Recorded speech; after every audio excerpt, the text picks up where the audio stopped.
de agosto de 2018, calendario económico para el día de hoy, con cifras de ventas minoristas en Reino Unido repuntando 0.9% en cierta medida, ayudando a disipar un poco los temores sobre el tema del Brexit. Sin embargo, en información de diferentes medios anuncian que la Comisión Europea espera que el mes de septiembre sea determinante para este tema de las negociaciones. Veremos si es así o eventualmente, como lo quiere la primera ministra del Reino Unido, Theresa May, dilatar un poco más este tema de las conversaciones y del momento en el cual pues se hace todo el periodo de transición. Con respecto a la zona euro, hoy se dio a conocer una revisión a las cifras de balanza comercial, mostrando un descenso desde casi 19 hacia los 16.7 billones de euros. El dato anterior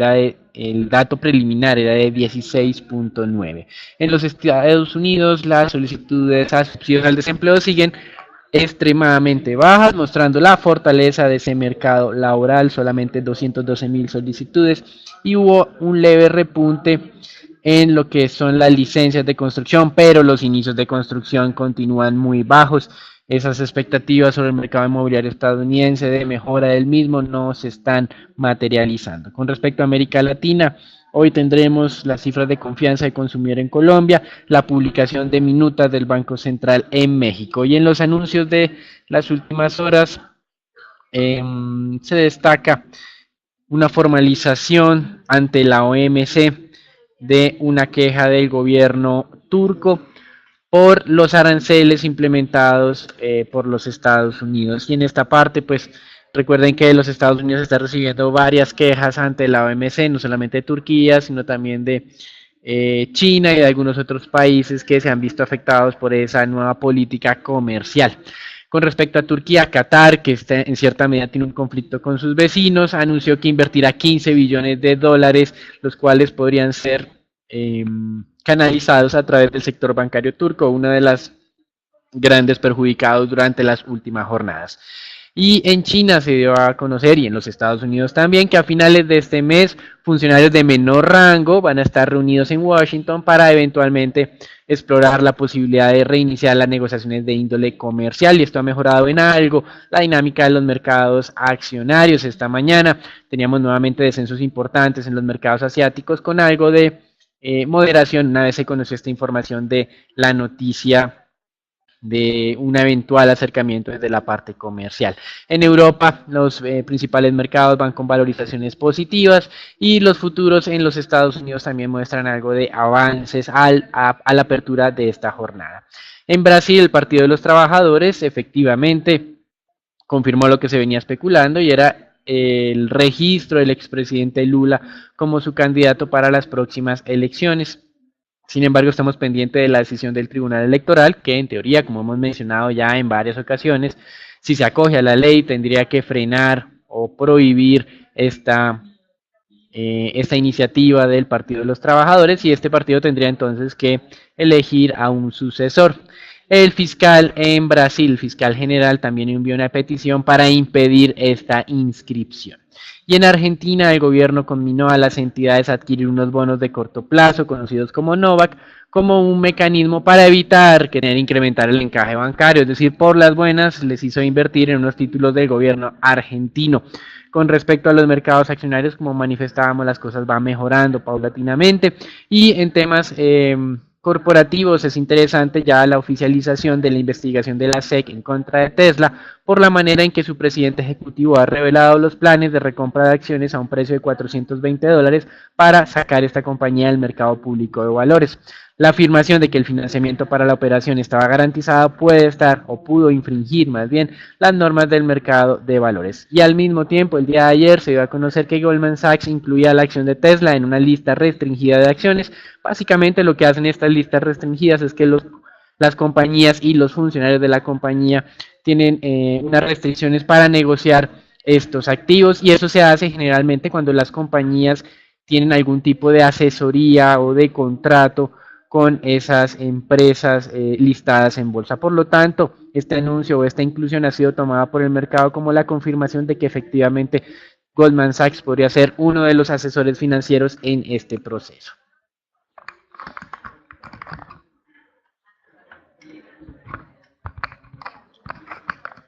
Las acciones durante la jornada anterior se vieron fuertemente golpeadas, vemos retrocesos generalizados en lo que fueron los mercados accionarios y en lo que fue también el mercado de materiales básicos durante la jornada anterior. Se sumó a esto lo que fue un desempeño negativo en las principales bolsas de mercados emergentes y veremos que como resultado de esto los futuros del Standard Poor's pues retrocedieron desde ese nivel de los 2.850 y se acercan de nuevo a los 2.820 puntos. Esto en medio de lo que sería una primera señal de agotamiento por parte de nuestro indicador técnico que nos alerta de lo que sería este retroceso por lo menos en el corto plazo. Les recuerdo, soporte se ubica sobre los 2.780 y sería el nivel a considerar como soporte en el corto plazo y el cual si llega a darse el ataque y consolidación por debajo del mismo tendríamos entonces razones suficientes para considerar un cambio de tendencia a la baja en el corto plazo.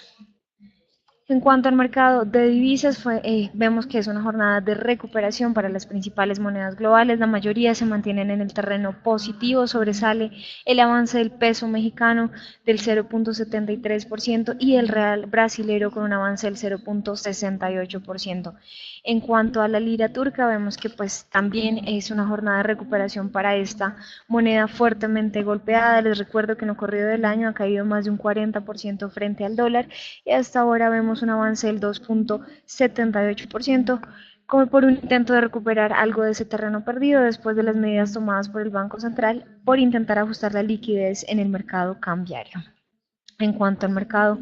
de materiales básicos, el día de ayer observábamos un panorama de números rojos, hoy ya vemos algo también de recuperación en este mercado. En cuanto al cobre, puntualmente podríamos llegar a ver también de rebote al alza y mostrar algunas digamos, movimientos al alza después del anuncio por parte de la minera Escondida en Chile, la cual logró un acuerdo con los líderes del sindicato de trabajadores acordando un nuevo contrato, con lo que deja de lado la posibilidad de irse a huelga en los próximos meses. El oro tocó un mínimo de los últimos 18 meses en medio de la escalada del dólar frente a las demás monedas, así que pues continúa entonces registrando estas caídas, pero pues hoy vemos algo también de recuperación frente a este aquí.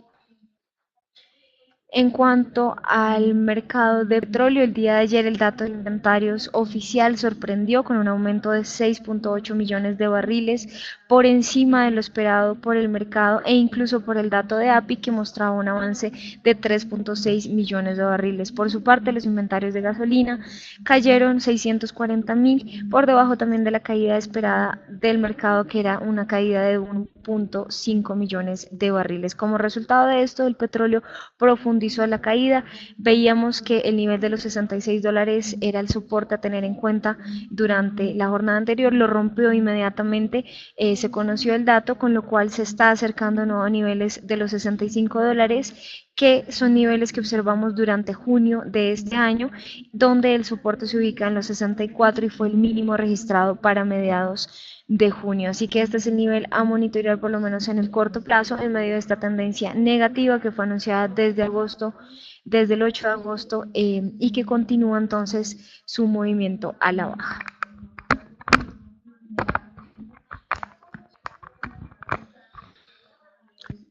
Con respecto al mercado de renta fija, hoy estabilidad en una jornada en la que, como estamos viendo, se ha moderado un poco la aversión al riesgo. Desde el punto de vista puntual, dos hechos han llamado la atención. El primero es un posible incumplimiento ya del gobierno venezolano, no de intereses, sino del capital de unos bonos que vencen el día de hoy. El pago de estas dos emisiones, incluyendo los cupones de los títulos, alcanzan los 1.1 billones de dólares. Y por otro lado, un exfuncionario del Banco Central de Japón afirmó que la entidad podría ser un poco más laxa en lo que podría ser la oscilación de las tasas de largo plazo, es decir, las tasas a 10 años. Recuerden que hasta hace un mes la entidad podría aceptar que esa tasa oscila alrededor del 0% con un rango del menos 0.1 al más 0.1. Con las decisiones de hace 2 semanas, este rango de oscilación iba desde el menos 0.2 hasta el más 0.2 y este exfuncionario del Banco de Japón dice que podría ir desde el menos 0.4 hasta el más 0.4%. Al mismo tiempo advirtió que debido a una reforma tributaria en Japón donde se va a incrementar los impuestos a las ventas, se podría tener algún evento recesivo durante el periodo 2019-2020. Hasta aquí el reporte internacional. Recuerden algo de moderación en la aversión al riesgo por ese posible nuevo acercamiento en términos comerciales entre China y los Estados Unidos, pero como hemos mencionado, aquí hay que estar esperando continuamente algún tipo de sorpresa, por lo tanto, el tipo de decisiones que puedan adoptar con base en esta información tienen que incluir la posibilidad de que esto no se lleve a cabo como tal. Hasta aquí el reporte internacional. Damos entrada al informe Colombia, donde el día de ayer el Departamento de Estadística publicó las cifras de crecimiento del segundo trimestre del año, con un avance del 2.77% en el segundo trimestre y del 2.16% en el primer trimestre. En el acumulado del primer semestre, bajo estas cifras estamos hablando del 2.47%, es decir, 2,5%. La Junta del Banco de la República había manifestado que eran un poco más optimistas frente a las cifras de crecimiento de este año y que podrían alcanzar el 3%. Sin embargo, si esto es así y ustedes lo miran, esto implicaría que el segundo semestre del año sea un crecimiento cercano al 3,5%, lo cual luce un poco, o más bien parece en exceso optimista. Así que mantenemos nuestra previsión del 2,7 alineada con el pronóstico del equipo técnico del Banco de la República, más no de la Junta de Directores de esta entidad.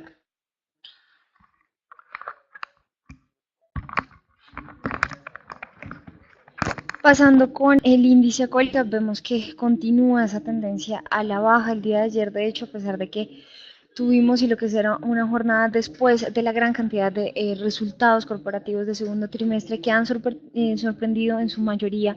a las estimaciones de los analistas, veíamos que continuaba ese movimiento a la baja, se ubica sobre la parte baja de ese soporte y del canal que hemos observado en los últimos 3 meses consecutivos, el nivel de los 1520 que debe ser tenido y pues monitoreado durante el día. En la jornada anterior el Grupo Aval fue la que mostró mayor valorización, un avance del 2,6% previo a lo que sería la entrega de resultados que está programada para el día de mañana a cierre de mercado en conjunto con los resultados de Banco da Vivienda. Y en el terreno negativo, ETB sobresalió con una caída de más del 8% a pesar de una entrega de resultados para segundo trimestre bastante positiva y que posteriormente analizaremos. Les recuerdo entonces, culminamos la semana con los resultados de Banco de Vivienda y Grupo Aval, dos de las compañías parte del sector financiero, en línea en lo que sería observar puntualmente lo que son los niveles de provisiones después de una entrega de resultados por parte de Bancolombia que decepcionó al mercado. En noticias corporativas, la primera pues está relacionada con Ecopetrol. Durante la teleconferencia de los resultados, el presidente de la compañía habló sobre las oportunidades que está evaluando la petrolera sobre crecimiento inorgánico, las posibles adquisiciones que pueda realizar fuera de la compañía. Están mirando con atención lo que sería Colombia, ya que la presencia en México, Estados Unidos, Brasil y Perú es bastante fuerte, por lo que tienen la oportunidad de ahondar en la producción offshore aquí en el país. Con respecto a la relación con los sindicatos, ya se arrancó de manera formal el proceso de negociación con la USO y otros 10 grupos de sindicatos por parte de la petrolera. En cuanto a la acción, lo que vemos es que se confirma a continuación de la tendencia positiva. Esta pues había sido anunciada para finales de julio y le dio un avance incluso hasta niveles cercanos a los 3.200 pesos, donde habíamos algo de retroceso, y ahora por parte de nuestro indicador técnico volvemos a tener señal de reingreso con ese digamos que retroceso hacia el nivel de los 3.000 pesos, que por el momento supone ser el nivel de entrada óptimo para la acción. Les recuerdo, los resultados financieros sorprendieron bastante al mercado, pero pues ese nivel de los 3.200 debe ser tenido en cuenta como resistencia clave en el corto plazo, dado que pues ha sido el reciente máximo, lo observamos durante mayo de este año, y sería ese nivel a atacar para que continúe entonces esa tendencia positiva en medio de lo que sería un petróleo que sigue estando bastante débil y que por el momento no muestra señales de recuperación. El día de ayer les mencionaba que habíamos tenido apertura de mercado, lo que eran los resultados de Grupo Éxito, los cuales queremos discutir a profundidad el día de hoy. Les damos una lectura en principio bastante positiva. estuvieron beneficiados en su mayoría por un desempeño muy positivo en Colombia y la continua recuperación en Brasil, que en conjunto lograron hacerle frente a ese panorama desafiante que presenta la compañía en Argentina. Los ingresos en pesos colombianos estuvieron afectados en un 10,7% por un efecto de tasa de cambio. Sin embargo, las ventas mismas tiendas tanto en Colombia como en Brasil aumentaron y se reflejan en el resultado neto, el cual pasó, como vemos, de 69.000 millones de pesos a 119.000. Por esta razón, la lectura es positiva para los resultados, los cuales muestran avances en Colombia, mayor participación de mercado en Brasil y una estabilidad en las demás geografías que no pesa tanto y no contribuyen en su mayoría a los ingresos consolidados. Como vemos entonces ya de manera puntual, los ingresos operacionales retrocedieron un 2,9% frente al segundo trimestre del 2017, afectados por un efecto cambiario en los países donde tiene presencia Grupo Éxito. Si se excluyera esto, los ingresos habrían aumentado un 8,1% frente al periodo del 2017. Las ventas se dinamizaron en todos los países y el formato de cash and carry que sigue aplicando la compañía es el modelo más exitoso por el momento. Por su parte, los gastos vemos que cayeron un 2% frente a estos ingresos, lo cual impulsó pues un poco el margen operacional al 5,8% si se retira lo que sería este efecto cambiario para el periodo. Ya entrando de manera puntual al desempeño por geografía, en Brasil, en línea con lo que observábamos que fueron los resultados de GPA, aportó a los ingresos totales con un aumento en las ventas mismas tiendas de 3,9% a pesar de la deflación de alimentos que persiste en este país. Las ventas del segmento de alimentos, que fueron lideradas por lo que es el grupo Asaí, aumentaron un 45% como resultado de una mayor participación de mercado, que aumentó 200 puntos básicos para este segundo trimestre del año. El impacto que tuvo el paro de camiones que en este país no se percibe en las cifras operacionales, lo que va en línea con lo observado en GPA, donde el segmento de alimentos no resultó afectado en términos de ventas y por ende la recuperación en Brasil continúa. Como vemos ya en el segmento de Colombia, esta regional fue la sorpresa del trimestre con una recuperación en ventas. Vemos que la contribución del negocio inmobiliario durante el segundo semestre del año será el principal driver del mercado. Esperan entregar para final de año lo que sería Viva Envigado y Viva Tunja, dos de los megaproyectos en los que continúa trabajando Grupo Éxito. Las ventas en Colombia aumentaron un 0,8%, donde las ventas mismas tiendas continúan la senda de recuperación que fue iniciada durante el último trimestre del 2017 con una variación ya de menos 1,3% para este segundo trimestre. La perspectiva para este país, como les menciono, es la recuperación gradual en las ventas y la entrada en operación del programa Puntos Colombia, que esperan pues también genere un impulso adicional en las ventas consolidadas. En cuanto a Argentina y Uruguay, pues puntualmente en Argentina las condiciones desfavorables de la economía persistieron durante el trimestre. Se tuvo un efecto del 34% por la devaluación del peso argentino frente al peso colombiano, que afectó las ventas totales. Al eliminar esta variación cambiaria, las ventas mismas tiendas aumentarían un 34,6% e estuvieron impulsadas por la respuesta de los clientes a las estrategias comerciales durante el Mundial de fútbol. Y en cuanto a Uruguay, también se registró un efecto negativo por la tasa de cambio del 9%, cuyas ventas mismas tiendas aumentarían un 6,2% al excluir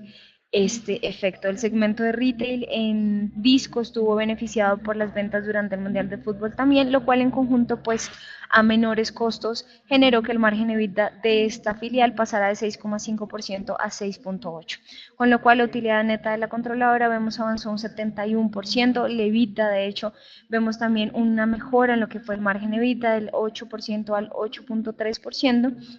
lo cual en general nos da una visión bastante positiva para unos resultados de Grupo Éxito.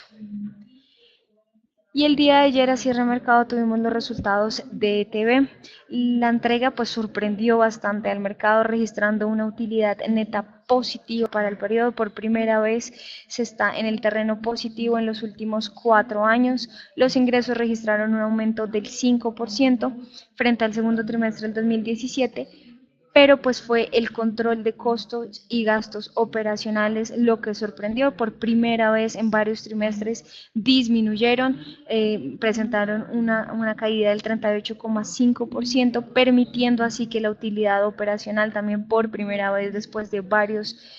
trimestres consecutivos registrara un avance. Vemos que se torna de ese terreno negativo a la parte positiva, generando así pues una utilidad neta que pasa pues de una pérdida de 57.000 millones de pesos a 83.000 millones de pesos. Se destaca un aumento en el número de clientes, los usuarios de fibra óptica llegaron a 329.000, aportando en un 19% a los ingresos totales, pero el avance más importante pues fue en este rubro, dado que es el aporte más grande que ha dado este segmento de fibra óptica desde su entrada a una operación en el 2015. Finalmente, la reducción en estos costos y gastos no operacionales también pues le dio un impulso adicional a la cifra que ya veníamos presentando positiva desde la parte operacional y concluyen en esta utilidad neta que ya les mencioné. ETB mantiene un flujo de caja operativo con saldo positivo de 132.000 millones de pesos y se da una lectura entonces positiva a estos resultados que sorprenden gratamente al mercado. Pasando con el peso colombiano, pues continúa esa debilidad frente al dólar. Vemos que ha perdido un 5,35% contra el dólar y la moneda de referencia por excelencia frente a una tendencia positiva que continúa. Vemos que pues el día de ayer alcanzó el nivel de los 3.005 pesos, que eran niveles que no observábamos desde lo que fue octubre del 2017, pero pues ya vemos una apertura ligeramente a la baja, con lo que va en línea a esa leve recuperación de todas las monedas, incluyendo las de mercados emergentes frente al dólar. Así que seguir monitoreando el nivel del 3.035 como nivel Fibonacci de corto plazo y las tres bandas del indicador que se ubican sobre los 3.000, 2.990 y 2.976 pesos. Y finalmente, en lo relacionado con los test del 2024, vemos que continúa también movimiento al alza en términos de tasa. El día de ayer, a pesar de que se daba el dato de crecimiento en el mercado local y sorprendió y estuvo por encima de las estimaciones, veíamos que se mantiene por encima de la primera banda, 6,3% sería el siguiente nivel objetivo, y mantenemos los dos niveles de control, 6,18 y 6,15 para los test del 2024. Aquí damos por finalizado el comité del día de hoy. Les recordamos conectarse todos los días por redes sociales